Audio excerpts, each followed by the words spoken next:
듭니다. 모세는 시편 90편에 주의 목전에는 천년이 지나간 어제 같으며 밤의 한순간 같을 뿐입니다. 우리의 연수가 70이요 강건하면 80이라도 그 연수의 자랑은 수고와 슬픔뿐이요 신속히 가니 우리가 날아가나이다. 우리에게 우리날 계수함을 가르치사 지혜로운 마음을 얻게 하소서. 그렇게 기도했습니다. 어차피 인생은 흙으로 만들어졌다가 흙으로 돌아갑니다. 히브리어에 보면 이 흙이라고 하는 말은 먼지라 그랬습니다. 먼지에서 만들어졌다가 먼지로 돌아가는 인생. 그래서 우리가 이 세상의 것에 너무 집착하다 보면 지나고 나면 허무한 인생밖에 안 돼요. 그래서 돈이나 명예나 권력이나 쾌락 같은 것을 너무 집착하면 안 됩니다. 오늘 읽은 성경 본문에는 한 여인이 소개되어지는데 이 여인의 인생은 후회 없는 인생이었습니다. 세상 끝날까지 신앙의 아름다운 본을 보였던 그런 한 여인이었습니다.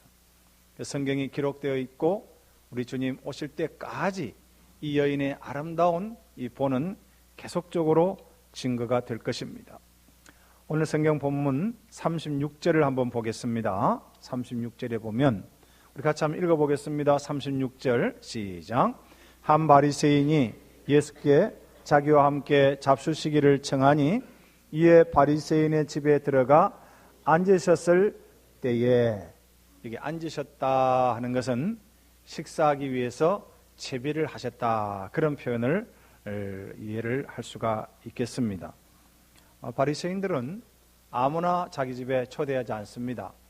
자기하고 사회적인 지위가 같은 사람, 자기에게 좋은 영향을 미칠 수 있는 사람, 정치적인 영향을 가진 사람을 바리새인들은 자기 집에 초대합니다. 왜냐하면 바리새인들은 유대인 사회에서 존경받는 그런 계급이었거든요. 바리새인이 아무나 되는 것이 아니죠. 우리나라에도 민주당, 한나라당, 국민당 아무나 되는 것이 아닙니다. 거기는 그만한 재력이 있어야 되고 실력이 있을 때에 들어갈 수 있습니다. 러시아나 중국이나 저 북한 같은데 다 공산당이 아니에요. 그것은 공산당원들이 따로 있습니다. 그런 사람들은 상당한 힘을 가지거나 어느 정도 수준에 있을 때에 그 당원이 되는 겁니다. 바리새인도 마찬가지. 유대인들 사회에 바리새인이 된다는 것은 대단한 관문을 통과해야 됩니다. 굉장히 어려운 시험을 통과해야 되고 율법을 다 하면서 모세오경을 다 외워야 되는 것입니다. 그런데 이 바리새인이 자기 집에 사람을 초대한다. 이것은 대단한 어떤 것이죠. 그 일 자체가 대단한 것입니다. 제가 호주에 가니까 이 호주에는 직업에 귀천이 없어요. 일반적인 식사는 아무나 다 같이 합니다. 그런데 사회적인 어떤 이 지위를 결정하는 것은 무엇으로 결정하느냐 하면 기부하는 것으로 결정합니다. 얼마나 많이 1년에 기부했느냐. 대학이나 구호단체나 어려운 아이들이나 어떤 법인체 같은데 많이 이렇게 후원을 한 사람들은 초대를 합니다. 지금쯤 되면 이제 초대를 하는 거예요. 연말쯤 가면 이곳저곳에서 많이 초대를 합니다. 그래서 많은 곳에 후원을 하는 사람들끼리 자기들끼리 또 어떤 모임이 형성되는가 봐요. 그래서 그들은 우리 한국 사람들 가니까 청소를 많이 해요. 청소. 그 다음에 페인트 이런 것도 많이 하고 있습니다. 근데 페인트나 청소하는 것이 뭐 이상한 게 아니에요. 우리 한국 사람들이 보니까 한 5시나 되면 퇴근을 하는데 다 페인트 복장을 하고 이렇게 길거리에 다니고 있는 사람들을 많이 보았습니다. 물론 그들 가운데는 어떤 사람들은 이제 이 일하는 그 워킹 비자 이걸 가지고 가서 하는 젊은이들도 보았습니다만은 전혀 이상하지 않아요. 그런데 돈을 많이 가지고 있는데 기부를 하지 않고 또 연말이 됐는데 초청하는 데가 별로 없고 그런 사람은 그 사회에서는 아이고 저 사람은 수준이 낮은 사람이구나 그렇게 보는 거예요. 그 유대인들은 어떤 식사 초대를 했을 때에 어떤 사람이 식사를 초대하고 그곳에 같이 식탁을 같이 나누느냐에 따라서 사회적인 지위가 결정이 되어지는 겁니다. 그래서 오늘 예수님이 유대인 이 바리새인 집에 초대를 받았다 하는 것은 대단한 영향력을 지금 미치고 있다는 것이죠. 예수님은 이미 랍비로 인정을 받았습니다. 사람들이 그를 선생님 하는 것은, 랍비어 하는 것은 그 사회에서 어느 정도 사회적인 지위가 보장이 되어 있는 것이고, 또 오늘 바리새인이 예수님을 자기 집에 초대한 것은 정치적인 영향을 가지고 있는 정도로 생각을 해서 초대를 했습니다. 자, 근데 그때 불청객이 이 집에 나타나지요. 37절 같이 볼까요? 37절 같이 읽겠습니다. 시작. 그 동네에 죄를 지은 한 여자가 있어 예수께서 바리새인의 집에 앉아 계심을 알고 향유 담은 옥합을 가지고 왔다 그랬습니다.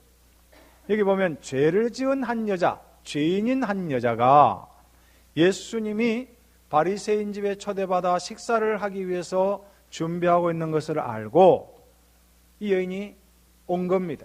사실은 본문 전체를 보면 이 여인이 먼저 와 있었습니다. 근데 그 여인의 손에는 향유 옥합을 가지고 있었다고 하는 것입니다. 그래서 오늘 설교 제목은 향유를 붓는 마음, 이렇게 정했는데요. 자, 보십시오. 이 여인을 보고 바리새인이 어떻게 평가를 하느냐 하면 39절에 보면 죄인이라 그랬어요. 죄인인 줄 알았으리라, 이런 말이 나오는데, 지금 이 여인이 하는 일이 뭐냐면 예수님의 뒤로 옵니다. 38절에 보면, 그리고 그 발 곁에 서서 울었습니다. 눈물로 그 발을 적셨습니다. 자기 머리털로 닦았습니다. 그 발에 입 맞추고 향유를 부었습니다. 지금 이 행위는 뭐냐 하면 철저히 종으로서의 자세입니다. 종은 주인 앞을 얼쩡얼쩡 하면 안 됩니다. 그래서 예수님을 주인으로 인정하고 그 뒤로 가는 것입니다. 그리고 종이 하는 일이 뭡니까? 그 발에, 주인의 발에 입을 맞추는 것입니다. 그런데 오늘 여인은 자기 머리털로 자기 예수님을 주인으로 인정하고 발을 닦습니다. 자, 종이 주인에게 하는 것이 뭘까요? 종이 일하고 주인이 일하고 집으로 돌아오면 종은 대야에 물을 받아서 그 종의 발을 씻는 것입니다. 그리고 허리에 수건을 차고 그것을 가지고 닦습니다. 그런데 오늘 지금 그 물이 뭡니까? 이 여인의 눈물이었습니다. 그리고 수건이 뭡니까? 그 여인의 머리털이었습니다. 여러분, 우리 여인들은 머리털을 귀하게 여기지 않습니까?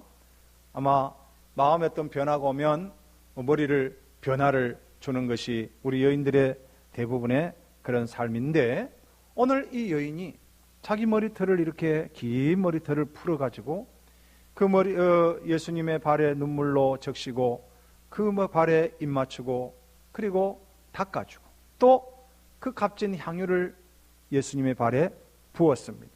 그런데 향유는 값이 한 300데나리온 정도 된다 그러거든요. 한 데나리온은 한 노동자가 하루를 벌 수 있는 돈이라고 합니다. 그러면 300데나리온 정도 되는 이 값은 1년 동안 벌기만 해야 돼요. 먹으면 안 됩니다. 쓰면 안 됩니다. 다 모아줬을 때에 300데나리온 되는 돈을 모을 수 있습니다. 그걸 가지고 향유를 준비하는 거예요. 자, 이 향유옥합을 한꺼번에 깨뜨려 가지고 예수님의 발에다가 다 부어버렸습니다. 자, 이 사건이 과연 이 여인의 마음이 어떠한 마음이었냐 하는 거지요. 자, 이제 예수님께서 그 시몬에게, 바리새인 시몬에게 이렇게 말을 합니다. 시몬아, 내가 너에게 한 가지 이야기를 해줄 것이 있다. 41절에 보니까 이르시되 빚주는 사람에게 빚진 자가 둘이 있었는데 한 사람은 50데나리온의 빚을 졌고 하나는 500데나리온의 빚을 졌고 하나는 50데나리온의 빚을 졌다 그랬습니다. 500데나리온하고 50데나리온은 10배 차이잖아요. 10배 차이. 그러니까 하루에 한 데나리온 돈을 번다면 50데나리온 한 2달 정도 버는 돈이죠. 500데나리온은 그보다 훨씬 많은, 그죠? 500달을 벌여야 되는 거예요. 그렇게 많은 돈을 빚을 졌는데 32절에 보니까 갚을 것이 없었다. 그래서 주인이 둘 다 탕감해 주었다. 빚 없는 걸로 하자. 이렇게 했다는 거죠. 그때에 둘 중에 누가 그 주인을 더 사랑하겠느냐 이렇게 물었습니다. 우리에게 묻는다면 어떻게 대답하겠습니까? 물론이지요. 많이 탕감받은 사람이 그 주인을 더 사랑하는 것이 마땅하지요. 그렇게 말할 것입니다. 시몬도 그렇게 말을 했습니다. 43절에 보니까 시몬이 대답하여 이르되 내 생각에는 많이 탕감함을 받은 자니이다. 이르시되 예수님께서 하신 말씀입니다. 네 판단이 옳다 하시고 그랬어요. 자, 여기에 지금 예수님이 하시는 말씀이 무슨 말씀이냐 하면은 바리새인들은 하나님 앞에서 의롭다고 생각을 했습니다. 항상 자기들은 율법을 잘 지킨다고 생각을 했고 일주일 동안 2번씩 금식을 하고 때가 되면 구제를 하고 때가 되면 공중의 거리에 나와서 손을 들어 기도하고 성전에 와서도 사람들이 많이 모이는 시간에 와서 기도하면서 우리는 하나님 앞에 의로운 사람입니다. 그것을 늘 나타냈습니다. 그렇기 때문에 하나님 앞에 섰을 때 나는 죄가 별로 없습니다. 늘 그렇게 생각을 하면서 살아왔어요. 여러분 우리 신앙생활 할 때 이 부분을 참 주의하셔야 됩니다. 우리가요 교회 신앙생활을 오래 하고 직분자가 되고 이렇게 하다 보면요 특별히 목사들 가운데는 늘 설교하고 신방하고 기도하고 영적인 서적을 보지 않습니까? 그러다 보니까 하나님 앞에서 우리는 죄가 없다고 자꾸 생각을 해요. 죄가 좀 적을 것이라고 생각을 합니다. 우리 성도들 가운데도 교회 생활을 오래 하시다 보면 은연중에 그런 생각을 할 수 있습니다. 그리고 내가 누구보다도 좀 더 뭔가 헌신하고 뭔가 좀 더 한다고 생각을 하면 나도 모르는 사이에 그렇지 못한 사람을 평가할 수 있습니다. 그러면 절대 평가만 안 됩니다. 하나님께서 평가하시는 거예요. 인간은 인간을 절대로 판단할 수 없습니다. 판단하면 그 비판하는 것으로 자기가 비판을 받게 되어 있습니다. 저는 보수교단에서 자란 사람이고 지금 우리 교단이 보수교단입니다. 어렸을 때 저는 그걸 많이 보았어요. 그냥 막 율법적이죠. 율법적이에요. 심지어 주일날 버스를 타도 죄고 신문을 봐도 죄고 텔레비를 봐도 죄고 책을 뭐 봐도 죄고 오로지 교회 와서 예배드리고 기도하고 성도와 교제하고 신방 가고 저는 그렇게 훈련을 받고 자란 사람이에요. 그러다 보니까 제가 서울로 이제 89년도에 올라왔는데 아주 서울에 보니까 막 신앙이 엉망인 거예요. 제가 볼 때는 서울 사람들은 신앙이 엉망이더라고요. 주일도 뭐 결혼식도 가고 주일도 심지어 짜장면을 교회에서 시켜 먹기도 하고 뭐 난리예요, 난리. 그래서 어떻게 이게 완전히 이거는 이상한 집단이다. 제가 그렇게 좀 했거든요. 물론 너무 심한 건 좀 있어요. 너무 심한 거는 곤란한 일이지만 그러나 우리가 신앙생활 하면서 다른 사람 평가하는 것 그것이 동시에 뭐냐면 나는 하나님 앞에 의롭고 저 사람들은 죄가 많다라고 자꾸 생각을 하는 거예요. 그런데요 이 상황이 바뀌고 나면요 내가 그 올무에 딱 걸리는 거예요. 내가 올무에 걸릴 수 있습니다. 그렇기 때문에 우리는 조금 더 아량을 넓혀서 이해하고 형편이 있겠지, 어려움이 있겠지, 사정이 있겠지.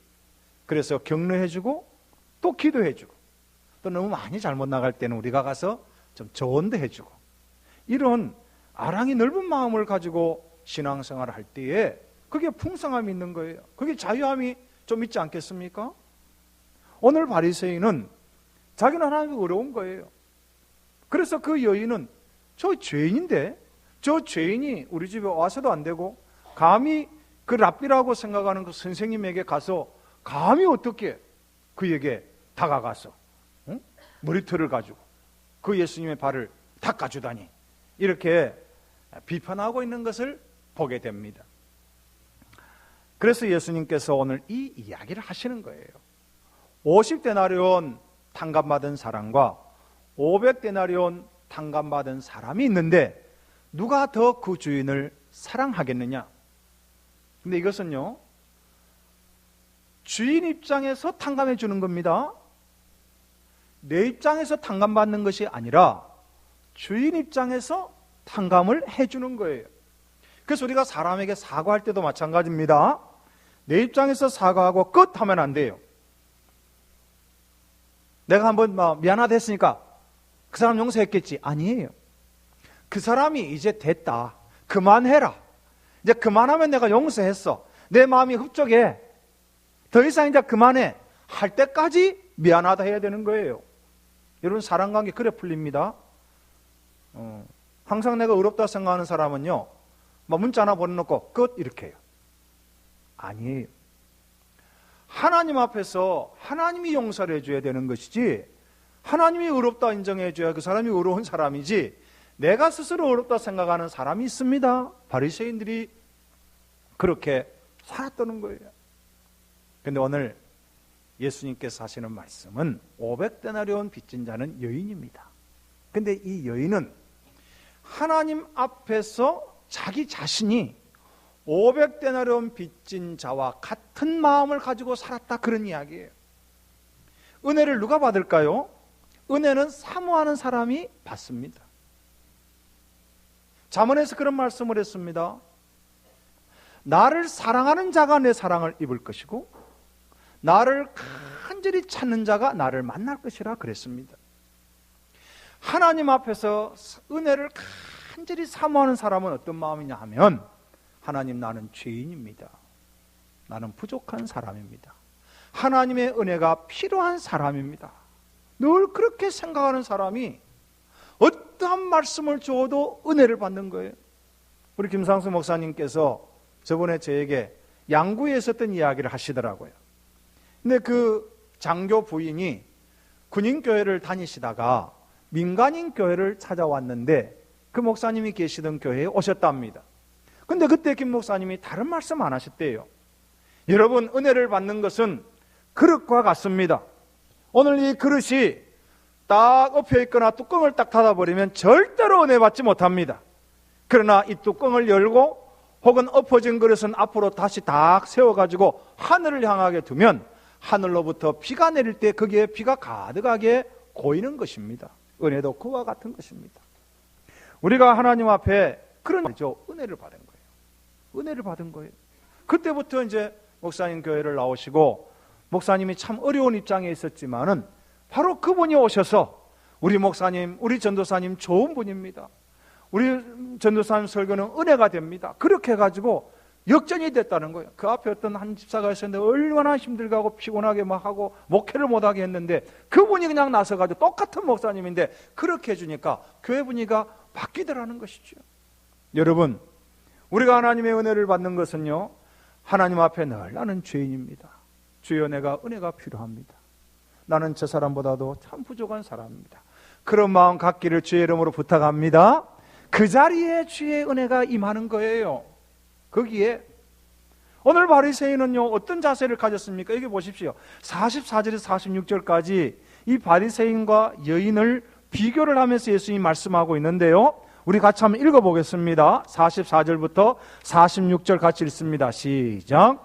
그 여자를 돌아보시며 시몬에게 이르시되, 이 여자를 보느냐? 내가 네 집에 들어올 때 너는 내게 발 씻을 물도 주지 아니하였으되 이 여자는 눈물로 내 발을 적시고 그 머리털로 닦았으며 너는 내게 입맞추지 아니하였으되 그는 내가 들어올 때로부터 내 발에 입맞추기를 그치지 아니하였으며 너는 내 머리에 감람유도 붓지 아니하였으되 그는 향유를 내 발에 부었느니라. 아멘.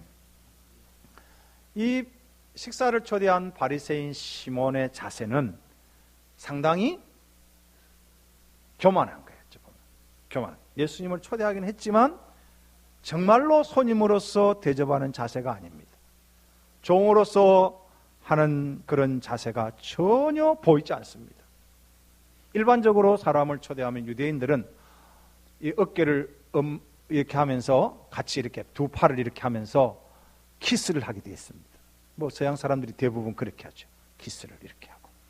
그 다음에 또 손님이 오면 발 씻을 물을 본인이 아니더라도 종이나 누구를 통해서 반드시 씻게 합니다. 그런데 오늘 예수님을 초대하기는 했는데 전혀 그런 자세를 보이지 않습니다. 그런데 이 여인은 예수님이 오실 때 눈물로 발을 적시고 그 여인의 귀한 머리털로 닦아주고 그리고 그 발에 입을 맞추고 향유를 예수님의 발에 부은 것입니다. 이 여인의 마음이 어떤 마음입니까? 한마디로 정의하면 겸손한 마음, 회개하는 마음, 주님의 은혜를 깨달은 마음이었어요. 이 여인은 죄인으로 살았습니다. 바리새인들의 율법의 기준으로 볼 때 죄인이었습니다. 유대인들은 죄인 그러면 반드시 어디로, 특별히 바리새인들이 어디로 연결시키냐면 천국과 관련을 시킵니다. 천국에 못 들어올 자, 하나님 나라에서 제외된 자, 그렇게 보는 겁니다. 그런데 이 여인이 예수님의 복음을 들었습니다. 예수님의 복음을 듣고 그 여인의 마음에 어떤 것이 생겼을까요? 누구든지 하나님의 아들 예수 그리스도를 믿기만 하면 하나님의 자녀가 되는 권세를 주시고, 예수 그리스도를 믿기만 하면 그리스도의 보혈로 깨끗하게 씻음을 받고 하나님의 백성이 된다는 이 자유한 복음을 그가 받게 되어진 것입니다. 그래서 그동안 이 여인이 죄 문제 때문에 늘 고통하고 고민하다가 예수님의 복음을 듣고 나서 마음에 자유를 누리게 된 거예요. 너무 감사한 거예요. 나 같은 죄인도 용서함 받을 수 없다고 생각했던, 이 율법으로는 구원받을 수 없다고 생각했던 내가 주 예수 그리스도의 복음을 듣고 이제는 내가 하나님의 백성이 되고 영생을 누리게 되고 천국에 들어갈 수 있다니 얼마나 감사한가. 그래서 주님을 영접하고 주님께 왔던 것입니다. 사랑하신 성도님들, 여러분에게 이 은혜가 넘치기를 주의 이름으로 축원합니다. 지금까지 우리가 살아오면서 실수하는 사람은 어디 있겠어요? 주님의 율법으로 볼 때 또 10계명만 갖다가 되어도 누가 자유할 수 있겠습니까? 우리가 하나님 앞에 다 죄인입니다. 그러나 그 아들 예수 그리스도를 믿기만 하면, 그 이름을 믿기만 하면 하나님의 자녀가 되는 권세를 우리 모두가 다 받았고, 이제는 우리가 하나님의 백성이 되고 천국에 가서 살 수 있는 이 놀라운 특권을 누리게 되었으니 하나님 앞에 이제는 이 은혜를 내가 무엇으로 보답할까? 그래서 좋은 것 생기면 내가 주님에게 드려야지, 그런 마음을 갖는 것, 그것이 은혜의 삶인 것입니다.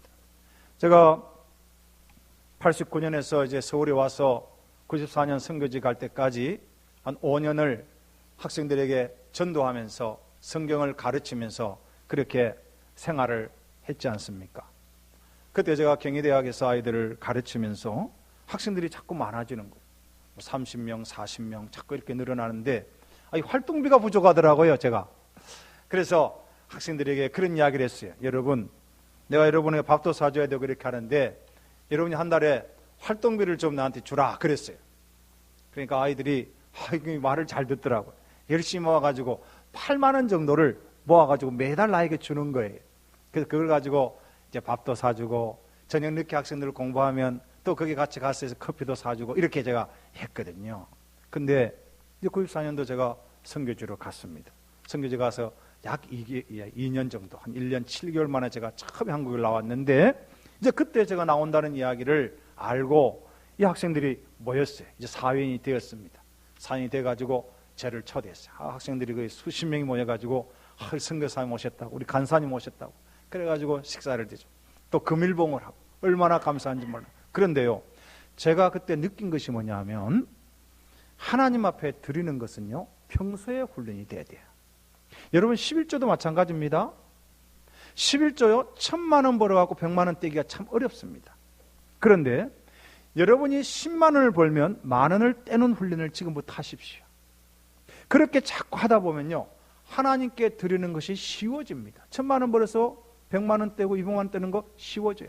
제가 그때 우리 경희대 학생들에게, 이 아이들이요, 목사님, 간사님, 우리 월급 받았어요.